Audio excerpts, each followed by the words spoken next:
હર્ષ સંઘવીએ ચૈતર વસાવા સાથે કરી નાખ્યો સૌથી મોટો કાંડ. શું ખરેખર ચૈતર વસાવાને જેલમાં નાખવા સૌથી મોટું પાછળનું કારણ હોય તો હર્ષભાઈ સંઘવી?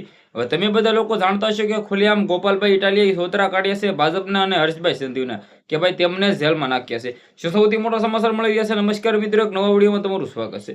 સૌપ્રથમ ચેનલમાં પહેલી વાર આવ્યો હોય તો વિડીયો શેર કરીને એક સબસ્ક્રાઇબ અવશ્ય કરી દેજો, જેથી હું તમારા સમક્ષ આવા નવા પલે પલને અપડેટો લાવતો રહું.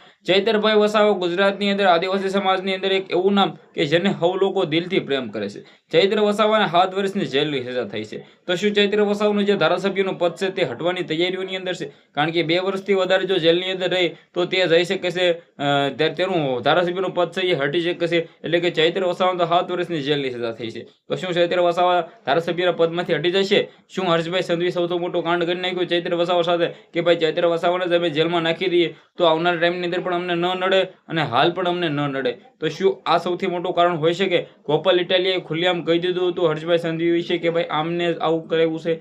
જ્યાં મિત્રો વાત તો તમે બધા લોકો જાણતા હશો કે જે રીતે ગઈકાલે ચૈતરભાઈ વસાવા સાથે જે 18 દિવસનું બાળક ગયું હતું ને મહિલા ગઈ હતી શકુંતલાબેન, આમને મિત્રો જામીન મળ્યા છે, તે જેલની બહાર આવ્યા છે. તો ક્યાંક ને ક્યાંક ગુજરાતની અંદર હાહાકાર મચ્યો છે કે ચૈતરભાઈ વસાવા જેલમાંથી બહાર ક્યારે આવશે? શકુંતલાબેનને તો જામીન મળ્યા છે.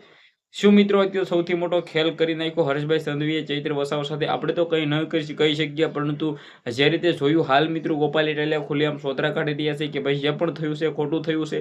આમની અંદર સૌથી મોટું કારણ ચૈત્રભાઈ વસાવાને જેલમાં નાખવાનું હોય તો તે છે ભાઈ ભાજપ. ખુલ્લેઆમ ભાજપના સોતરા કાઢ્યા. પરંતુ આના વિશે તમને શું લાગ્યું છે? શું હોય શકે છે હાચું કારણ? તમારી શું રાય છે? જે પણ હોય કમેન્ટ કરી, શેર કરી, ફોલો કરી દેજો. સબસ્ક્રાઇબ પણ અવશ્ય કરી દેજો. રેગ્યુલર વિડીયો જોશો, સબસ્ક્રાઇબ નથી કરતા, રાહ કોની જોવો છો? જલ્દીથી સબસ્ક્રાઇબ કરી નાખો, ફોલો કરી નાખો, જેથી તમારા સમક્ષ આવા નવા પલે પલે અપડેટો લાવતો રહો.